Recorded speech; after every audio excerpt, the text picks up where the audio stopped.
di kisaran sekitar 15-an meter lebih lah atau kurang lebihnya. Saya melihat satu bayangan putih, dan ini namun posisinya tidak berdiri. Ya kalau saya sebut mungkin pocong ya. Pocong ini posisinya seperti membungkuk.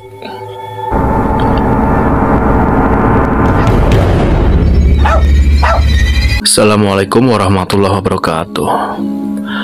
Betul kata orang-orang tua, kalau judi itu tidak akan membawa hal yang baik bagi kita semua. Dan ini adalah peristiwa yang saya alami karena saya juga kecanduan hobi yang namanya judi. Pada saat itu usia saya masih remaja, menginjak dari SMP ke SMA. Dan pada saat itu saya ini memang hobi yang namanya bermain judi walaupun kecil-kecilan. Kadangkala saya ini bermain berbagai macam ya, yang intinya di situ ada taruhan. Nah, pada saat itu sedang rame yang namanya judi adu jangkrik, di mana 2 ekor jangkrik ini diadu, dan yang mati atau terluka ini yang kalah. Keranjingan adu jangkrik ini sempat beberapa waktu saya jalani karena kebetulan memang saya mempunyai seekor jangkrik yang sangat kuat.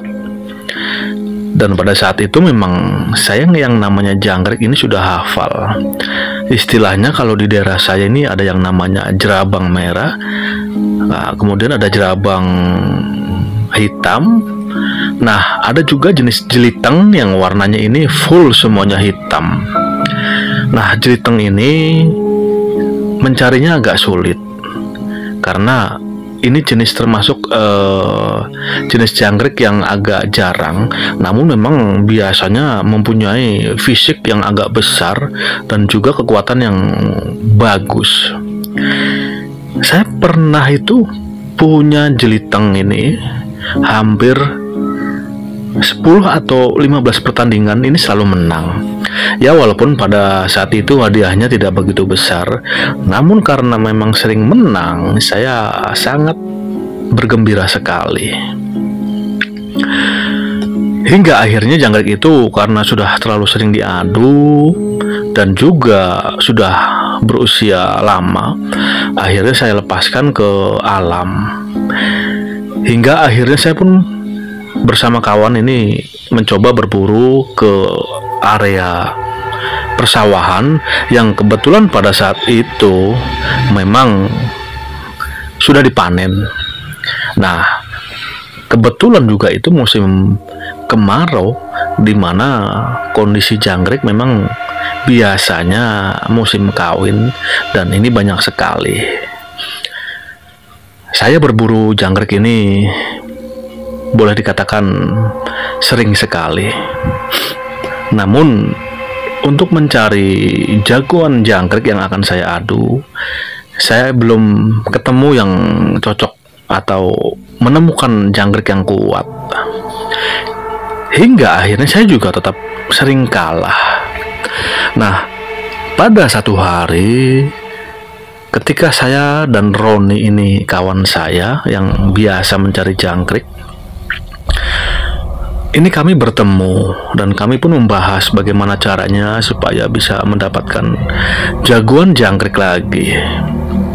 Dan Roni pun berbicara ke saya, ya sebutlah nama saya dengan Harry. Ini Her, kata orang-orang sini ada wilayah jangkrik yang bagus-bagus, tapi di desa sebelah. Dan kondisinya itu di persawahan yang luas. Gimana kalau nanti malam kita ngobrol di sana? Kamu mau nggak? Nah, Roni teman saya pun bertanya kepada saya. Ya, kemudian saya pun menjawab, oke, siapa takut? nanti kita berangkat. Kalau bisa berangkatnya jangan terlalu malam lah. Ya, kita berangkat jam 9-an. Nah, akhirnya kami berdua pun sepakat. Dan setelah Isya malah ya, ini lebih sore, kita ini berangkat ke sana. Walaupun memang masih sore, namun keadaan pada saat itu memang sepi, apalagi yang namanya daerah persawahan. Ini sangat sepi sekali. Jarang sekali kami ini melihat orang. Paling-paling yang kami lihat ini hanyalah orang yang memang pulang dari daerah yang atau luar desa. Hingga tidak terasa, saya perkirakan itu sudah hampir jam 10 malam. Namun jangkrik yang kami cari ini belum ketemu. Kalaupun ada, itu ya jangkrik-jangkrik biasa. Karena kalau untuk suara, saya tidak begitu menghiraukan ya, karena ada juga orang yang mengobor jangkrik ini hanya untuk dicari suaranya sebagai untuk menakuti tikus. Namun kami lain, kami ini mencari jagoan jangkrik yang memang untuk diadu. Nah, makin lama tidak terasa ini saya makin jauh ke arah timur, yang di sana ini berbatasan dengan sungai besar. Dan di pinggiran, istilahnya sebelum sungai besar itu ya masih agak jauh ya dengan sungai. Itu ada sebuah makam keramat, dan di sekitaran makam itu ada yang namanya dengan gumuk ya. Gumuk itu istilahnya sebuah non sawah atau tanah kebun biasa, namun dikelilingi oleh sawah. Jadi istilahnya seperti kebun yang ukurannya tidak begitu besar. Nah, ini malah lebih mirip pulau. Namun kalau pulau itu kan dikelilingi oleh laut, sedangkan ini dikelilingi oleh sawah. Sebuah gumuk itu, kalau saya perkirakan itu tidak ada 500 meter, tidak ada, kecil intinya. Nah, gumuk itu juga ada beberapa makam keramat yang di situ memang sudah ada sedari ayah saya atau mbah saya kecil. Makamnya tidak banyak, hanya ada beberapa makam, dan sudah terkenal keangkerannya. Ya, katanya di sekitaran gumuk itu atau di sawah dekat gumuk itu jangkriknya besar-besar. Ya, untuk menghilangkan penasaran saya dan Roni pun akhirnya ke sana. Kami hanya berbekal dengan senter dan obor atau oncor yang terbuat dari bambu menggunakan minyak tanah. Dan kami memang, yang saya takutkan sebetulnya bukan apa-apa, hanya ular weling atau welang. Ini adalah momok para pemburu ya, karena ular jenis ini sangat berbisa, dan ini sekelas king cobra. Belum lagi ular welang weling ini mitosnya mengejar cahaya, yang ini kami takutkan sekali. Makanya ketika kami ini mengobor, pandangan fokus ini selalu ke sekitar kami, jangan sampai ada melihat belang atau ular belang. Ular belang ini belang hitam putih ataupun kuning hitam. Itu adalah yang kami takutkan. Singkatnya, saya berdua dengan Roni ini mendekati area gumuk persawahan, yang kondisi gumuk itu memang sangat jauh dari warga, dan di situ tidak ada rumah. Dan sekitaran sawah gumuk itu memang ada yang belum panen, ada yang juga sudah panen. Nah, di sawah yang sudah dipanen inilah kami ini mencari jangkrik. Kami sentri pelan-pelan atau bahkan kita saling bergantian, dan kami menggunakan kayu atau bambu sebagai sarana. Jadi kita tidak langsung memegang itu tanah, karena dikhawatirkan. Itu ada pernah kejadian saya lihat ketika jangkrik atau bongkahan sawah ini kita buka, ternyata ular kobra. Nah, semenjak itulah kami berdua tidak berani menggunakan tangan langsung, dan selalu menggunakan alat. Kembali lagi ke cerita. ketika kami sedang asik mencari jangkrik, ini saya mencium aroma seperti busuk yang sangat busuk sekali. Dan mendadak pada saat itu memang suasana hening sekali. Bahkan saya pun hampir tidak mendengar suara desiran angin. Sangat hening sekali. Hingga saya ini dicolek oleh Roni. Saya belum ngeh itu kenapa dicolek. Beberapa kali dicolek, saya akhirnya tanya, "Ada apa sih, Ron? Nyolek-nyolek terus?" Nah, Ron ini diam aja. Namun tangannya ini memberi kode ke saya untuk menengok ke arah kanan, yang di situ memang kebetulan posisi gumuk itu berada. Nah, saya lihat, namun hanya sekilas, dan itu tidak ada apa-apa. Saya tanya ke Roni, "Apa sih, Ron?" Nah, saya pun langsung mencari atau fokus lagi mencari jangkrik. Hingga akhirnya saya pun ditoel lagi oleh teman saya Roni. Nah, saya pun kaget.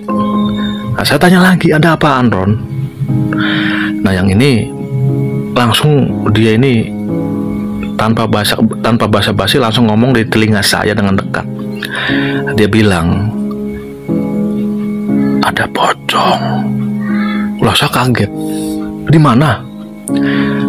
Nah, ini baru nih dia ngasih jempolnya ke arah sebelah kanan lagi. Itu saya lihat di kisaran sekitar 15-an meter lebih lah atau kurang lebihnya. Saya melihat satu bayangan putih, dan ini namun posisinya tidak berdiri. Ya, kalau saya sebut mungkin pocong ya. Pocong ini posisinya seperti membungkuk.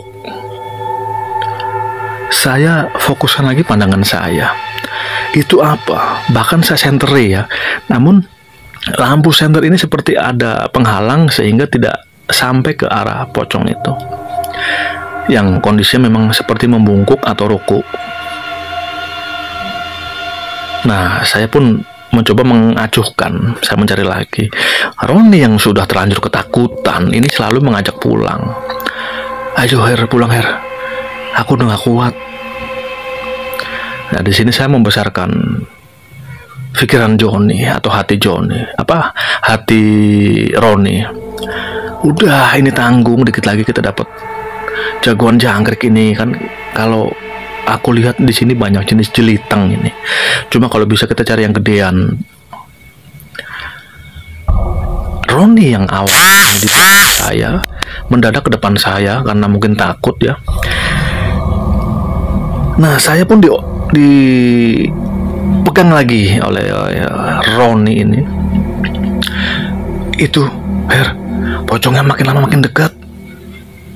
Nah, saya pun langsung menengok ke kanan. Dan betul memang pocong yang tadi yang kurang lebihnya itu berjarak 15 meteran, sekarang itu hampir sekitar 10 atau 8 meter ke arah kami. Saya karena mungkin faktor apa ya, saya malah tidak takut. Hingga akhirnya malah saya lebih penasaran dengan jangkrik yang ada di situ. Sehingga saya istilahnya tidak begitu takut. Nah, di sini si Roni semakin ketakutan. "Udah Ron, kita pulang aja Ron. Dapat nggak dapat jangkrik, udah kita pulang aja. Ini kayaknya udah nggak enak perasaan aku ini." Roni berkata seperti itu karena memang takut ya. Ya udah, kita berjalan sambil pulang lah, tapi pelan-pelan ya. Ya, saya pun akhirnya berjalan ke arah pulang, yang itu ke arah barat. Namun di dalam perjalanan itu ya kita sambil masih mencari. Nah, ketika masih mencari itu, si Roni ini memegang tangan saya lagi. "Itu ternyata pocongnya mengikuti," kata Roni lagi. Nah, saya lihat lagi. Lah, ternyata memang pocong itu mengikuti kami berdua, dan dia ini mengambang ya. Saya yang memang pada saat itu memang sudah jengkel, saya bilang, maaf mbah, saya hanya menumpang nyari jangkrik, saya nggak ada niatan apa-apa. Langsung saya pun bergegas ke arah barat untuk melanjutkan perjalanan pulang. Dan ketika selesai itu ya, itu kan lumayan makan waktu yang lama. Dan samar-samar dari jauh, ini sekitar 30-an meter, kita senteri lagi, sosok pocong itu memang ikut sepertinya. Roni ini sudah sangat ketakutan sekali. Hingga akhirnya ketika sampai ke rumah Roni, saya malah dilarang untuk pulang. Udah nginep sini aja, aku takut banget, kata si Roni. Saya pun menolak permintaan Roni dan saya pun bilang, enggak, aku mau pulang aja ke rumah.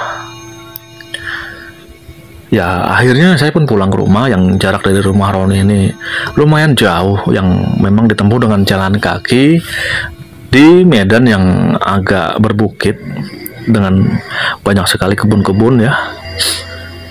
Ya kisaran pada saat itu jam sudah menunjukkan hampir jam 11 malam. Nah, saya yang memang zong dan Roni ketika mencari jangkrik ini zong. Akhirnya ya masuk ke kamar langsung hingga tidur.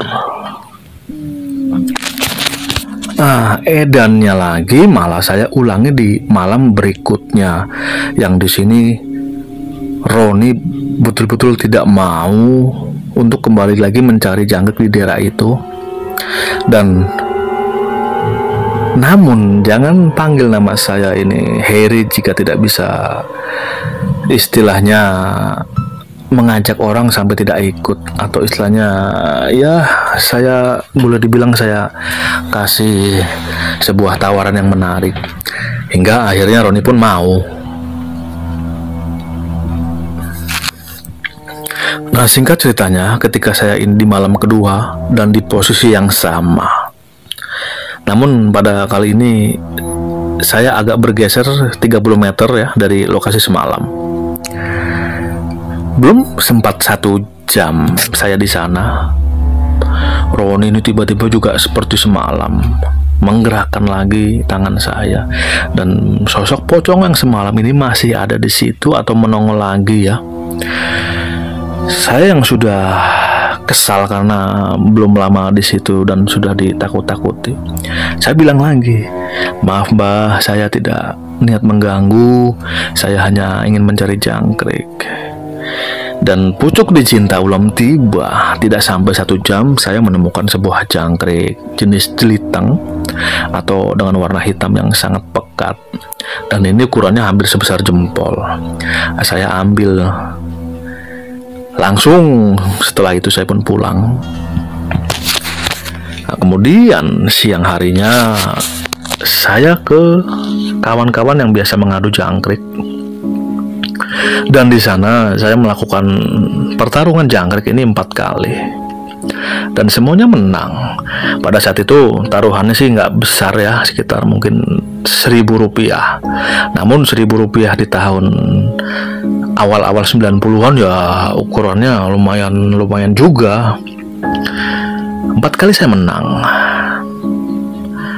Sampai beberapa hari kemudian juga ketika saya istilahnya mengadu jangkrik lagi, ini juga menang istilahnya tanpa ada kekalahan. Walaupun juga tetap jangkrik saya ini yang besar itu ada luka ya, ada sayapnya sobek, ada yang kakinya ini agak-agak seperti menggantung karena mungkin terkena sengatan dari lawan atau jangkrik lawan. Namun karena saya sudah gelap mata dan di sana itu saya sombong, ini jangkrik yang memang betul-betul jagoan, belum ada yang bisa mengalahkan. Hingga akhirnya itu berjalan seminggu, Dan istirahat pun hanya 2 hari saya istirahatkan jangkriknya. Saya berikan makanan berupa singkong mentah, juga daun-daunan.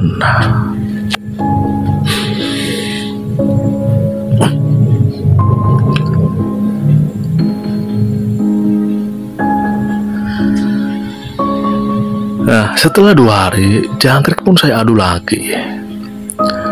Dan setelah beberapa kali melakukan aduan dan masih menang juga.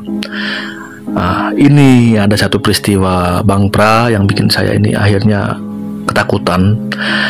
Jadi ketika malam harinya, saya kan naruh jangkrik ini saya gantung ya, karena takut tikus atau kucing. Saya gantung di teras.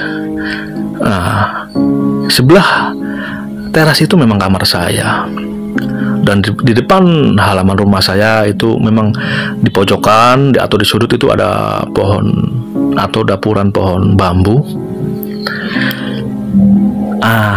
Malam hari kurang lebih itu ketika saya ngelilir ya istilahnya atau bangun malam, itu jam 12-an, ini kurang lebihnya.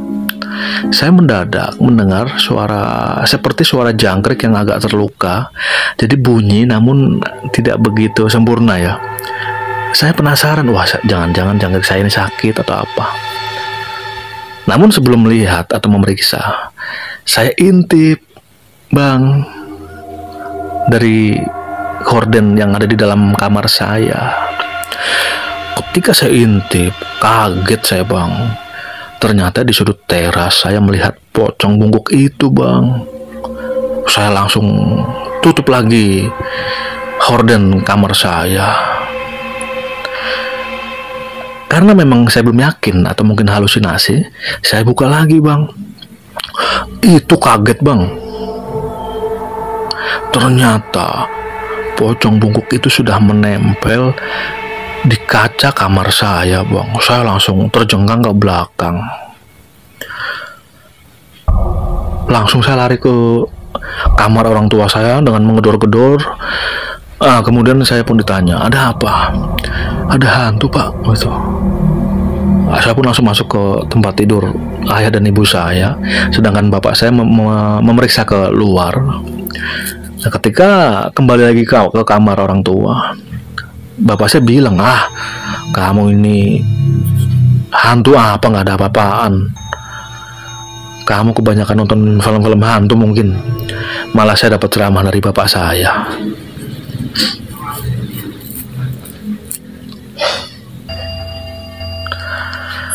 Dan akhirnya pun pagi. Dan tetap saja saya tidak kapok, malah saya masih melakukan proses aduan atau mengadu jangkrik. Yang saya ingat pada hari itu malah ada 8 kali dan menang juga Bang.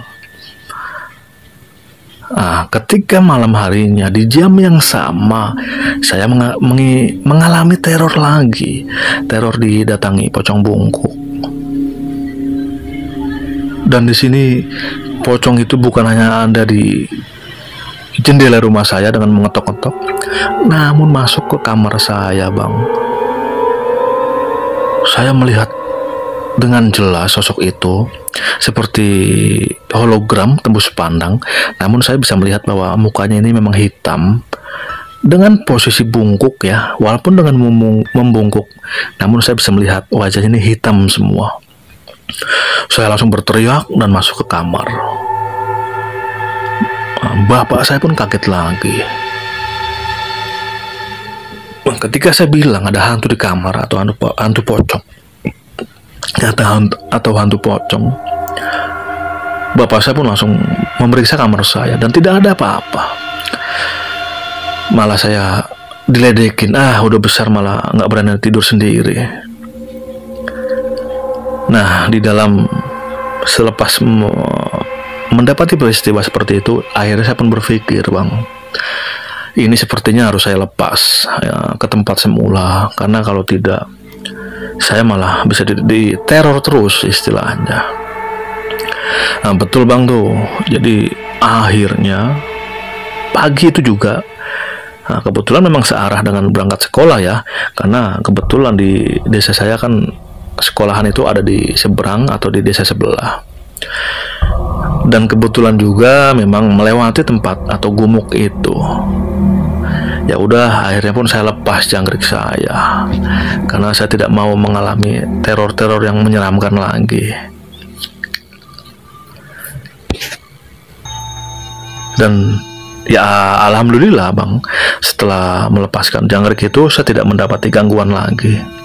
Dan selepas itu saya tidak berani lagi berjudi dengan mengadu jangkrik, karena saya tidak mau didatangi lagi oleh pocong itu ya. Dan untuk informasi ya, kebetulan pada saat itu memang masih anak tunggal, jadi belum punya saudara. Ya akhirnya saya pun setelah melepas jangkrik itu berangkat sekolah. Dan selesai sekolah, saya pun menceritakan kepada ayah saya. Dan ayah saya bilang, wah ya pantas jangkrik situ mah, kamu nyari jangkrik di daerah situ. Itu kan kalau kata orang-orang dulu itu kan tempat jin buang anak. Wajar kalau memang dapat jangkrik yang aneh. Tapi ya udahlah, kamu nggak usah ngadu-ngadu jangkrik, juga berdosa, itu kan makhluk hidup. Kamu nanti malah tidak ada faedahnya bermain seperti itu. Ya saya pun mengiyakan nasihat yang diberikan oleh orang tua saya. Dan kemudian saya pun menemui kawan saya Roni. Nah Roni ini belum tahu kalau jangkriknya memang sudah saya lepas lagi. Malah dia nyeletuk atau istilahnya meledek saya. Ya udah, cari lagi yuk di daerah situ. Nah saya ditantang. Ayo, siapa takut. Malah Roninya yang akhirnya, enggak, aku cuma bercanda. Aku nggak berani lagi ke sana. Kapok katanya. Ya itu bang, pengalaman yang saya alami berdua dengan kawan saya bang, ketika mencari jangkrik dahulu. Sudah lama sekali bang peristiwanya. Demikian bang Pragipari. Wassalamualaikum warahmatullahi wabarakatuh.